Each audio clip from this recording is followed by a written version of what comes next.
Assalamualaikum warahmatullahi wabarakatuh.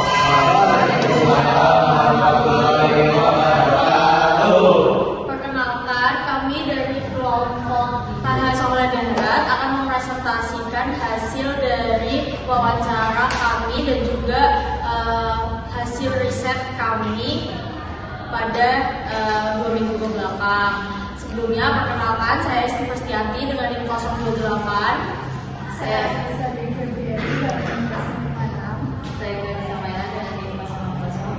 jadi dengan NIM 062.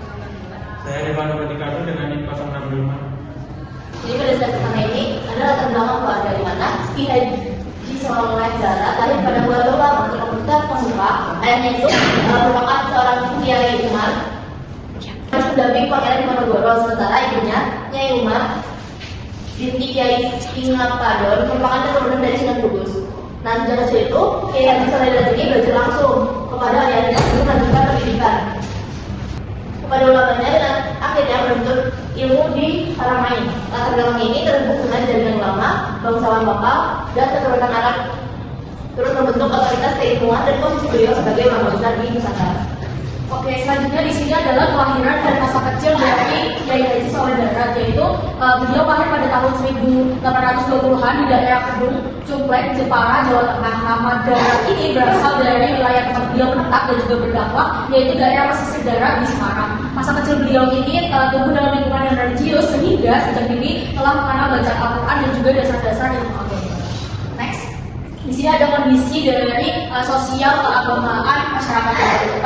Pada abad ke-19, Semarang ini multi teknis yang menghadirkan dinamika keagamaan yang kompleks sehingga dakwah Islam dan pesantren berkembang pesat.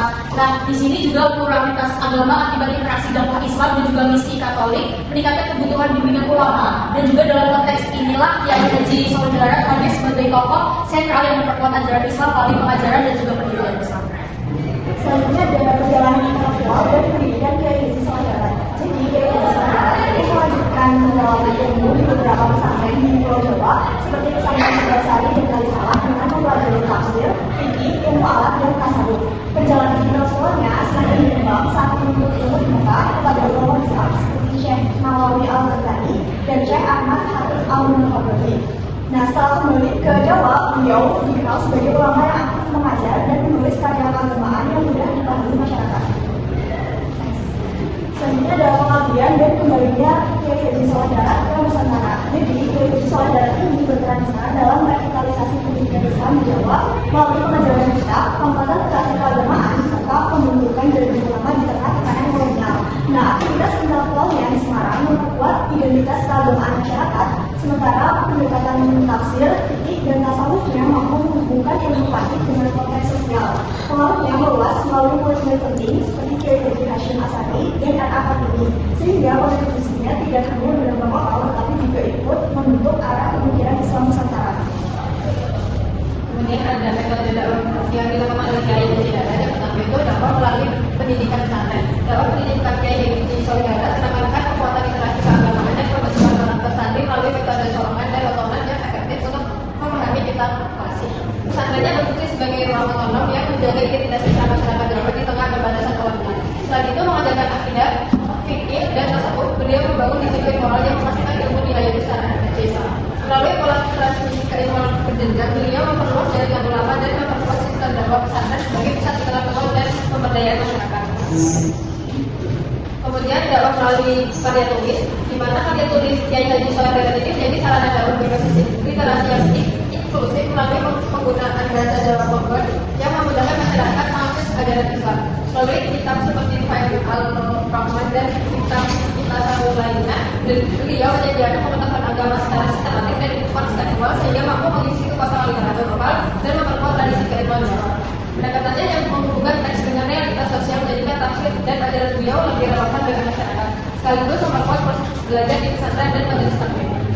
Pengaruh karya-karyanya bahkan menjangkau tokoh besar seperti Kiai Haji Hashim Asy'ari dan Al-Fatimi yang menunjukkan bahwa dakwah berbasis tulisan efektif dapat membentuk kesadaran agama yang lebih luas dan adil.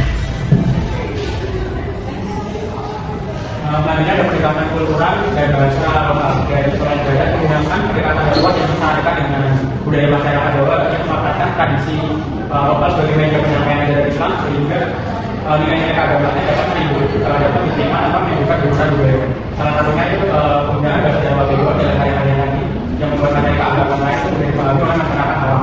Pendekatan itu menunjukkan orientasi dakwah yang inklusif, adaptif dan membumi di mana bahasa, budaya dan metode penyampaian itu diselaraskan dengan kondisi sosial masyarakat Jawa pada abad ke-19. Selanjutnya ada dakwah yang berorientasi pada pencerahan masyarakat. Dakwah ini menanamkan pencerahan pemikiran masyarakat melalui pemurnian tauhid, penghapusan praktek sinkretik dan peningkatan literasi keagamaan.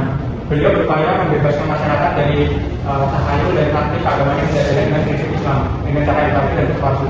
Melalui karya-karya film dan pengajaran yang sistematis, Solo Darat membangun tradisi literasi agama yang memberdayakan masyarakat dan menciptakan fondasi keilmuan Islam yang lebih rasional serta menerapkan. Selanjutnya di sini ada kesimpulan. Jadi Kiai Solo Darat adalah ulama perumahan pada abad ke-19 dan berdakwah melalui pesantren, karya tulis Jawa Kagor dan pendekatan budaya lokal di tengah tekanan kolonial. Dakwahnya ini menekankan pada pemurnian tauhid dan literasi agama, berhasil memperkuat pemahaman masyarakat terkait literasi agama terkait pengaruh luas hingga tokoh seperti Kiai Haji Hashim Asy'ari dan El-Kartini. Warisan pemikiran ini tetap relevan dalam tradisi Islam Nusantara hingga masa kini. Sekian presentasi yang dapat kami sampaikan tentang Kiai Haji Solo Darat. Terima kasih atas perhatiannya. Wabillahi taufiq wal hidayah. Wassalamualaikum warahmatullahi wabarakatuh.